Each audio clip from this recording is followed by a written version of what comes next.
What do you make, Chuck, of the pushback on Bryce Harper, who I believe is the most interesting baseball player, I dare I say, for a decade, yet there is massive pushback, Chuck, on that. You live in D.C., you work there. What do you make of that? Well, we're in a bubble. We love the guy. First of all, long time, first time. Had to say it. Thank you. You know, and I'm ridiculously biased on this. My son, 8, so looks up to Bryce Harper. I mean, Bryce Harper walks on water, so I can't. This criticism's hard. He can't stand it. He hears it, by the way. It's not like you block this out from an 8 or 9-year-old. He's obsessed with watching highlights, so he watches this and he hears about it. And he asked me, "Is like, why don't people like Bryce Harper? Is he too good? Is that the issue?" I don't know. I feel like we did it's funny. I heard you talk about LeBron in the intro as well. I mean, I feel like we did this. I say we, the collective. We did this to LeBron too in the first year or two. We're sort of not yet ready to be in awe of Harper's greatness. Yeah. And I'm sorry. This is like watching. This is the first time. Me as a baseball fan, I have felt I can't miss an at-bat. Absolutely agree. I use the old Macy's line. If you're shopping with your wife and you're in Macy's and they have that TV section, if Bryce Harper is batting, I'll sit down and say, "Honey, you go do the rest of the shopping. Come back in 10 minutes. I have to watch Bryce Harper hit." He's amazing. By the way, I miss department stores doing that anymore. It was the only reason that you could survive them all. Todd joining us. But I digress. It's true. The guy. I was just amazed the other day. The first home run he hit at home. I mean, he literally turned his body so he could hit the inside bit, but he was so fast with his hands that he could turn his whole body, not just his hands, to make sure the ball got out fair. He didn't overpull it. You know, it's funny, Chuck. I had our president on about a year or two ago on my former employer, ESPN, and he actually went in depth. I said, society is just simply more coarse. Michael Jordan didn't have to live through Twitter shot to shot. And I said, I love all this. By the way, imagine if he had to. Yes, it would be. He couldn't take it. I don't believe he could take it. He'd have to ignore it, which I often tell media people to do, but I look at our president, and I look at what's happening in the political process, and Bryce Harper and LeBron. I watch what's happening now. Are we an angrier nation, or do we just provide an opportunity for everybody, qualified or not, to have a voice? I think because the whole. I guess this all started with this idea that the world is flat. Well, now all news is flat, all opinion is flat. We don't offer it's not that we don't offer respect. We still offer some level of respect, but we make it we offer respect generally as a society in a harder way. I guess it's we dole it out even less today than we ever have before. I guess it's the coarsening. We can call it about social media, or this aspect that we have this feeling that there's no barriers anymore. So I don't have to worry about any whatever it is. And I guess that's what's done it. This idea that there is no hierarchies. And so we don't respect any hierarchy. Yeah, like I could even never, if it's earned. In a million years, I would not have connected with Johnny Carson on Twitter and ripped him. There was a certain resonance I have for Vin Scully or Johnny Carson. Now, I won't rip Vin. Oh God, I would not rip. There's people I wouldn't rip, and I don't care. We could sit here. Look, is Vin Scully as good today as he was 50 years ago? Of course not. Okay, you can't. It's hard at this day and age, right? On one hand, on the other hand, there's nothing I enjoy more than hearing Vin call a game. Oh, he was unbelievable. And it's yesterday. Unbelievable that I get to hear Vin Scully call games. This is why I love technology so much, in that something that I didn't get to do as a kid, that my dad talked about getting to do as a kid, now I get to do as an adult. Every night, I hear it really is amazing. I mean, tonight I'll get Kobe's last game. I'll get the Celtics Heat game, which could determine a playoff seeding. I'll get the Warriors setting an NBA record. I can watch it on ESPN, Turner, NBA TV, 32 local regional networks. Chuck Todd, NBC, moderator of Meet the Press.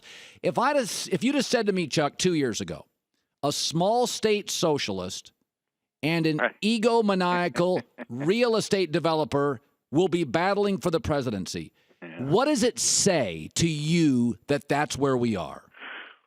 Well, I mean, I would say this isn't new, and I think that the thing I've been struggling with the most is that there's a lot of people sitting there and say, "Oh my God, I can't believe this has never happened before." It's actually happened a lot, right?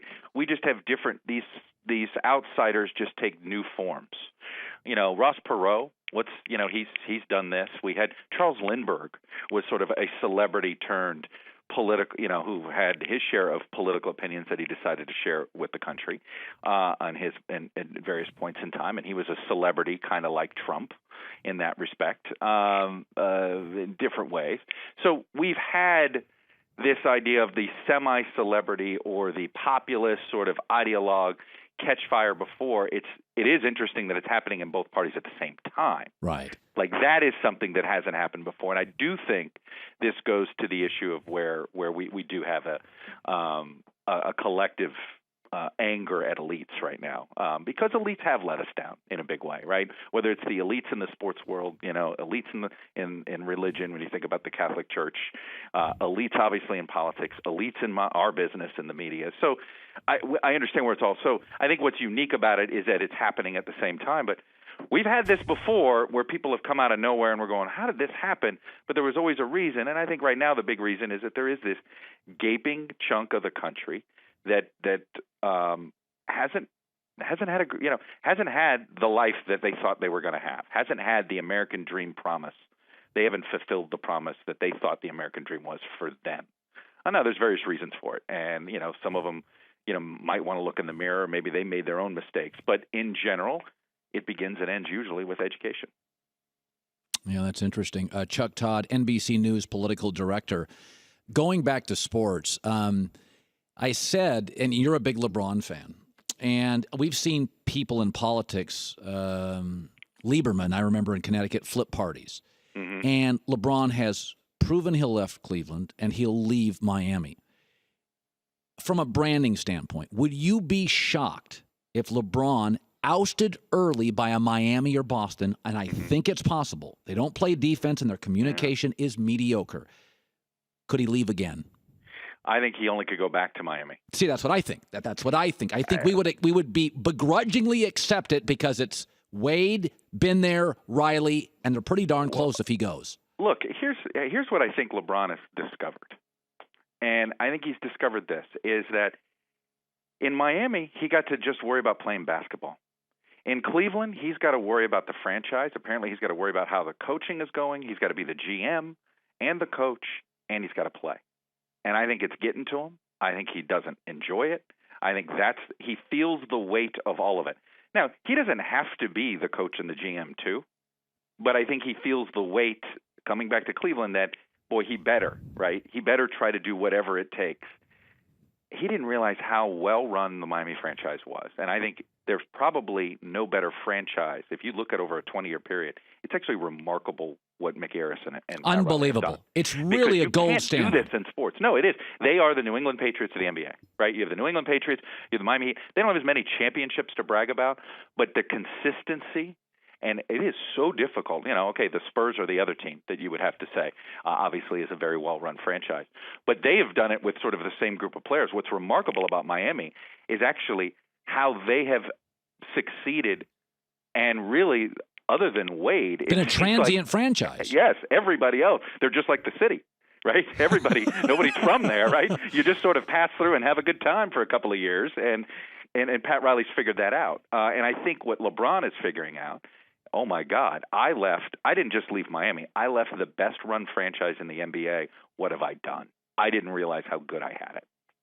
Chuck Todd, Meet the Press. You're welcome anytime. If you want to talk sports, I had a political questions, and I thought I'll do one of those. But I know you love sports.